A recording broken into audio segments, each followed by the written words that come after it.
Bien, buenas tardes. En primer lugar, de nuevo agradecer a la organización que haya aceptado la comunicación y después disculpar la ausencia de la profesora de arriba, que tenía que ser la encargada de leer esta comunicación. Intentaré que su ausencia no se note mucho, pero seguro que lo haré peor de lo que lo hubiera hecho ella. A ver, en cualquier caso, nuestro objetivo a la hora de hacer esta comunicación era analizar cuál había sido el impacto del descubrimiento arqueológico de Asiria en la prensa española del siglo XIX. El tema, a medida que fuimos avanzando en él, vimos que era bastante amplio y lo decidimos acotar a la figura de Austen Henry Layard y sus excavaciones en Nínive. Pues es lo que vamos a presentar ahora, cómo recogió la prensa española del XIX este descubrimiento arqueológico de Nínive. Y empezamos con unos apuntes biográficos muy breves, porque la biografía de Layard es de sobras conocida, tampoco hace falta nosotros aquí que la repitamos, simplemente me voy a centrar en dos aspectos. Por una parte, su labor arqueológica, que es cronológicamente muy breve, afecta únicamente 6 años o 7 años, que son los que van del 45 al 51.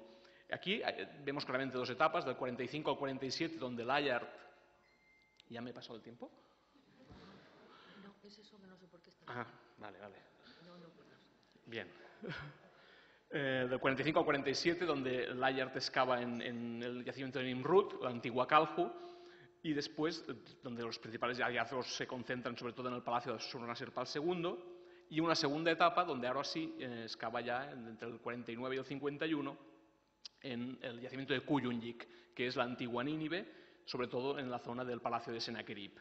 Esta es su labor arqueológica y después del 51 abandona para siempre las excavaciones arqueológicas en Mesopotamia y se dedica claramente ya a su carrera política y diplomática. Es extraordinariamente compleja su labor diplomática. Simplemente me voy a centrar en un apartado que es el del periodo 1869-1877, que es el periodo en el que él está en Madrid como embajador de la Gran Bretaña. Y lo quiero remarcar porque esto condiciona decisivamente la imagen que vamos a tener después a partir de la prensa. Si Layard no hubiera sido embajador en Madrid, todo lo que vamos a ver ahora sería sustancialmente distinto. Bueno, aquí tenemos un listado de las publicaciones que hizo Layard sobre sus descubrimientos en Nínive, algunas científicas, otras son directamente divulgativas. Y vamos ya al tema de las... Bueno, el gráfico no se ve muy bien. Al tema de las excavaciones en la prensa española.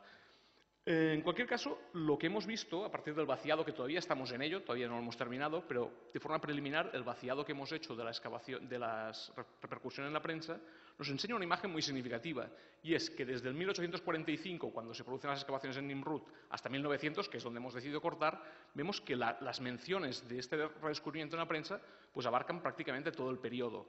Es cierto que este gráfico es un poco tramposo, porque aquí hemos mezclado tanto lo que serían verdaderos reportajes sobre las excavaciones con algunas referencias concretas. Pues Layard, el descubridor de Nínive, entonces hemos mezclado las dos cuestiones. Pero en cualquier caso, sí que es interesante notar que las referencias se extienden a lo largo del periodo. ¿Cuál es la causa?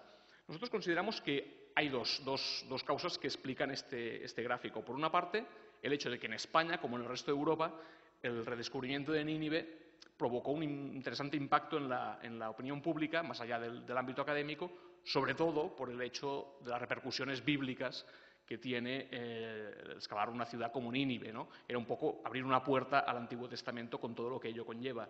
Pero existe un segundo elemento, al cual ya me he referido, y es el hecho de que de que Layard fuera embajador en Madrid. Si nos fijamos, buena parte de las noticias se concentran precisamente en el periodo en el que él es embajador en Madrid.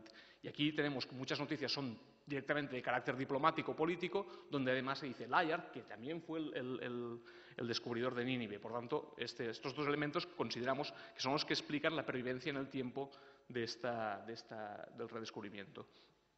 Otro aspecto que queríamos destacar es el hecho de que la prensa española no distingue en yacimientos. Siempre se hace referencia a que Layard es el descubridor de Nínive, cuando ya hemos dicho antes que el primer yacimiento que excava no es Nínive, es Calhu, es Nimrud, la antigua Calhu. ¿Por qué sucede esto? ¿Por qué se utiliza la etiqueta de Nínive para referirse a las excavaciones de Layard?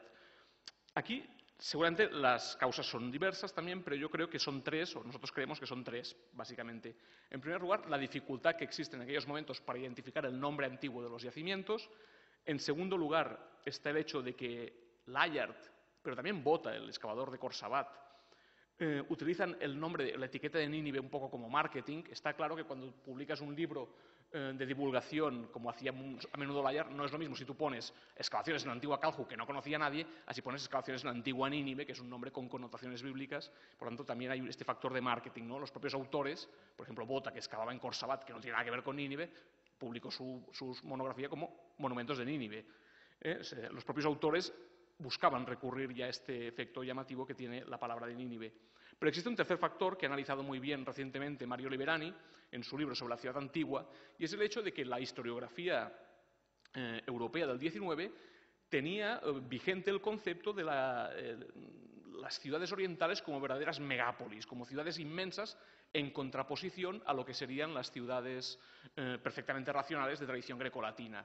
En la historiografía europea del XIX, diferentes autores defienden que, efectivamente, en el Próximo Oriente no existían ciudades como las conocemos nosotros, sino que existían inmensas aglomeraciones de centenares de kilómetros que daban lugar a, pues eso, a verdaderos monstruos. En este sentido, se desarrolla la idea de la Gran Nínive, una ciudad que sería, insisto, de carácter colosal y que incluiría en su interior distintos yacimientos que serían acrópolis fortificadas, como Nimrud, Kuyunjik y Korsabat. Es decir, desde esa perspectiva era perfectamente razonable pensar que los tres yacimientos formaban un todo que sería esta Gran Nínive. Bien, el segundo aspecto que queríamos destacar es uno bien curioso, que nos ha llamado la atención y del que no teníamos ni idea cuando empezamos el estudio. Y es el hecho de que frecuentemente en la prensa, aquí he puesto algunos ejemplos, en la prensa española, a Layard se le atribuye no únicamente el descubrimiento de Nínive, Nínive-Nimrud en esta dicotomía, sino que también se le atribuye el descubrimiento de la ciudad de Babilonia. De hecho, aquí queremos destacar la necrología que escribió Emilio Castelar de Layard, donde literalmente dice Layard, el Colón de Nínive y Babilonia. De forma muy gráfica se le atribuye el mérito de descubrir Babilonia. ¿Qué base histórica hay en esto? Bien, es cierto que Layard en el 1850 realizó algunos sondeos en la ciudad de Babilonia, en 3 de los montículos que componen la ciudad de Babilonia, pero él mismo dice que fueron un fracaso absoluto, que lo único que encontró fueron tumbas de época parta, que para él no tenían ningún interés, encontró ladrillos vidriados y encontró sellos cilíndricos. Es decir, claro, comparado con lo que estaba descubriendo, desenterrando en las ciudades de Nimrud y de Kuyunjik, aquello no tenía ningún valor y, de hecho, hizo una pequeñísima intervención en el 50 y se fue de allí absolutamente deprimido porque Babilonia no le ofrecía nada. Babilonia es una ciudad de barro que no se puede comparar desde un punto de vista arqueológico con lo que podían ofrecer, sobre todo con las técnicas de excavación del momento, lo que podían ofrecer las ciudades asirias, ¿no? Que con sus grandes relieves y ortostatos de piedra. Pero en cualquier caso, es que es mentira. Quiero decir, Layard no tiene nada que ver con el descubrimiento de Babilonia por 2 motivos. Primero, porque Babilonia nunca se olvidó. Babilonia siempre se conocía cuál fue su localización. De hecho, como he dicho antes, Babilonia está compuesta por 5 grandes tels. Pues uno de esos tels en árabe tiene el nombre de Babil. Por lo tanto, ya la tradición árabe nunca olvidó la localización de Babilonia, por lo que no hacía falta que ningún occidental la descubriera, ya se sabía dónde estaba. Pero es que además, desde un punto de vista arqueológico, tampoco es cierto, porque tenemos como mínimo 4 pioneros que antes que Layard realizan excavaciones en Babilonia. El primero de ellos es Joseph de Beauchamp, que en el 1784 hace los primeros sondeos de la época en la ciudad de Babilonia. Más importantes fueron todavía los trabajos de Claudius James Rich, el cual en 3 campañas distintas, en el 11, el 15 y el 17, realizó sondeos, pero además hizo un plano topográfico de la ciudad de Babilonia y, de hecho, con los materiales que recogió allí, inauguró la colección de materiales orientales del Museo Británico. Después todavía tenemos las excavaciones o los sondeos que hizo allí Robert Minnan y, finalmente, otro arqueólogo británico, Loftus, excavó en Babilonia un año antes. Es decir, Layard no fue ni el descubridor ni el primer arqueólogo de Babilonia. En cualquier caso, ¿por qué se produce esto? Aquí acepto todo tipo de idea. Rocío y yo, la profesora de arriba y yo, hemos llegado a la conclusión, absolutamente provisional, que lo que sucede es que, como es una figura desde un punto de vista social, en virtud de su cargo de embajador, es una figura relevante en España. Babilonia es sin duda el gran icono de las civilizaciones mesopotámicas, pues aquí, a partir de estos 2 factores, se magnifica aquellos sondeos fracasados que hizo Layard. Como Layard para la visión española es tan importante, pues le atribuimos también el descubrimiento, ya de paso, ya que estamos puestos, le atribuimos el descubrimiento de la gran ciudad mesopotámica por excelencia, que es Babilonia. Y como se me acaba el tiempo, vamos ya al último punto, que también nos ha llamado mucho la atención, y es el hecho de que la prensa española le atribuye a Layard una preeminencia importante respecto a otros pioneros de la arqueología mesopotámica. Porque, como sabemos bien, con rigor, el primero que lleva a cabo excavaciones sobre las antiguas ciudades asirias no fue Layard, fue Bota, el cual en 1842 excavó en Kuyunjik, no encontró nada que le interesara, se fue el 43 a Khorsabad, allí sí que tuvo más éxito, y solo fue 2 años después que Layard empezó sus excavaciones en Nimrud.